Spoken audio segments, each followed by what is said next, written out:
Media, Dave Scott, joined by Lill from CMHA. Great to see you this month, Lill. How are you? I'm good, thank you. What is it? Now, I've got this up on our other screen just so we can talk about it. The National Alliance on Mental Illness. Yes. Can you tell me about this 8-week, this free course? This is awesome. Free. It is free. The NAMI Family to Family Education is an 8-session course for caregivers of adults living with mental illness. So we know that when you have a loved one or, who's living with mental illness or mental health problems, we don't always know what to do, right? So this program, it's free. We said it was free, really helps family members learn all about the mental illness and everything that goes along with it so that you're better able to assist and also maintain your own mental health and also maintain the mental health of your family, because everybody is all involved when a family member is living with mental illness. So, the course is designed to help all family members, and it helps them to understand and support their loved one with mental health concerns. There's many topics that we talk about. Like I said, it is 8 sessions, so every week we have a different session. And the course topics include understanding mental health concerns. That's first and foremost, because if we don't know what schizophrenia is or bipolar is or so on and so forth, we're not going to be able to assist our family members and provide that support to themselves and other family members as well. Getting a diagnosis is also a challenge sometimes. We don't always know what the person is living with. If there is a diagnosis, if there is, many different diagnoses. And it talks about the different types of mental illnesses and what to expect. I mean, everyone has different symptoms, but there are some commonalities. We talk about treatment options for mental health concerns. There's no one size fits all. We talk about the biology of the brain, what is going on in your brain when you have a mental illness. And we talk about medications and side effects, etc.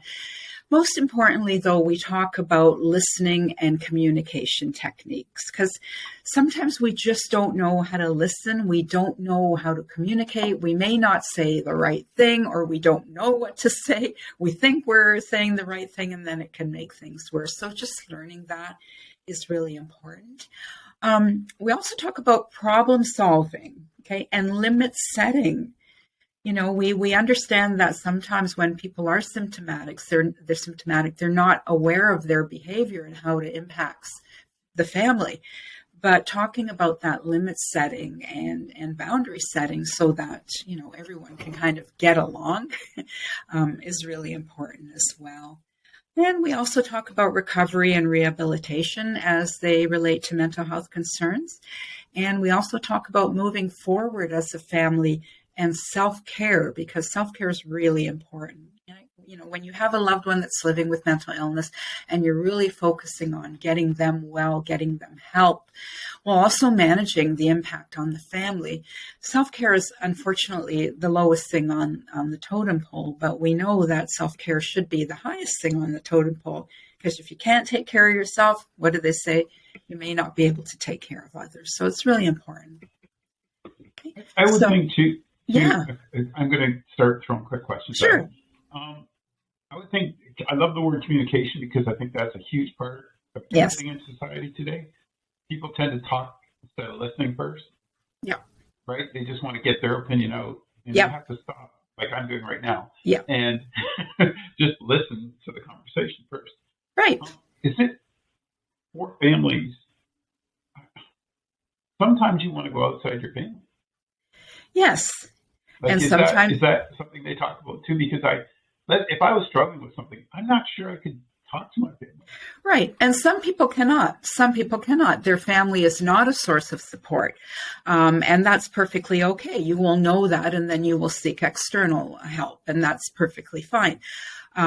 With NAMI, though, it does focus on the family dynamics and staying within the family, if that's a good source of support, and really helping the family, supporting the family so that they can in turn support their loved one. And it's really important to know that this program is taught by trained individuals who also have a loved one, a family member that is living with mental illness. So you've got that walk a mile in my shoes. You've got that lived experience and people who get it, people who know what you're going through, right? Nothing is worse than going to a program or a session or a group when people are not understanding your situation. So, that lived experience is really important all around. It's that like-mindedness, like you talked about. Yes. If you've been through a scenario in your life, and then someone tells you something, and obviously there's a correlation. It's easier to understand that, to be more sympathetic, copacetic. I don't know, but if you have something in you that's already been through that, you can sort of relate that, right? Absolutely. And everybody's situation is different, of course, but there are commonalities that are discussed in the program.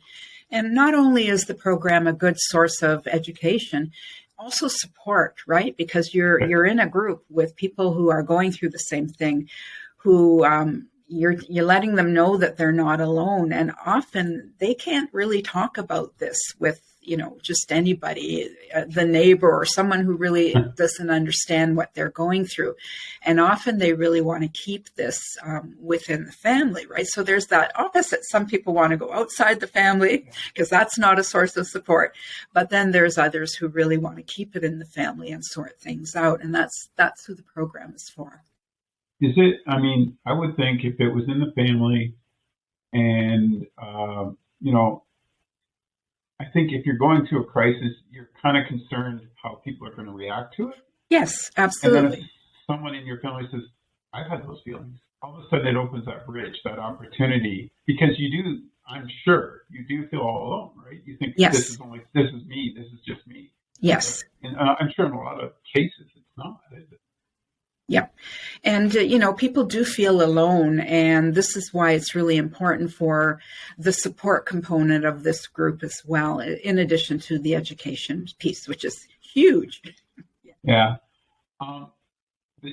Great. And Lisa McKay, it looks like, is... Yes. So Lisa McKay is the facilitator.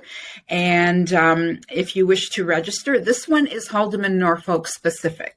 Okay. We're not going to turn away people from other region, but we really want to focus on Haldimand Norfolk for this session.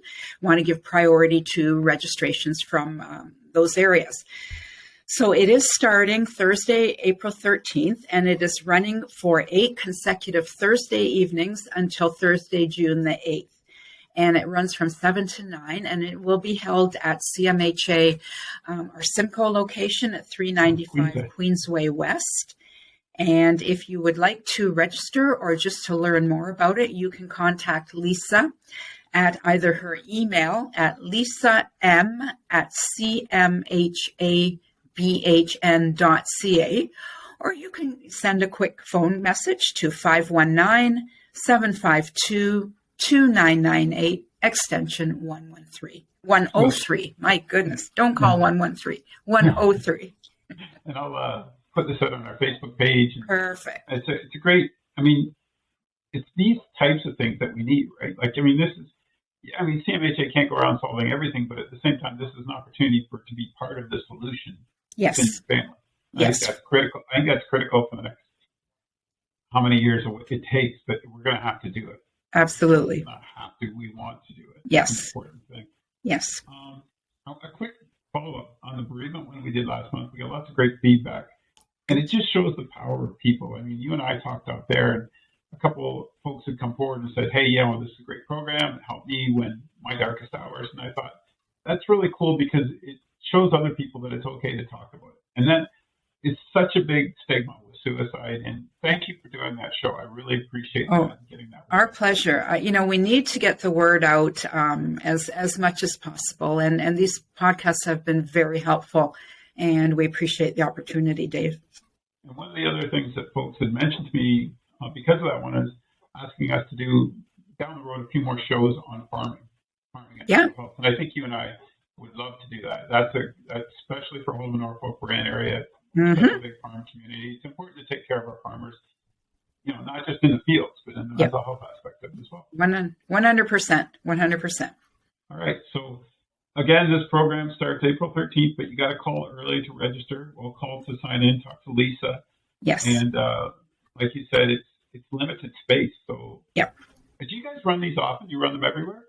Yes, we used to run them more often before COVID, but we haven't for a few years right now. So yes, we do run these a couple times a year, and we hit Brantford Brant, and we also do hold them in Norfolk. We've also done one in Dunnville before. So that is Haldimand County, but one specifically for the Dunnville area. So we are back running them regularly after an absence. Yeah. Okay. I know you're busy. I'll let you go. Thanks for doing this today. And National Alliance on Mental Illness. It's a great program, folks. Sign up. We'll put it up on our Facebook page. And Lill, thanks for doing this today. I greatly appreciate it. Thank you.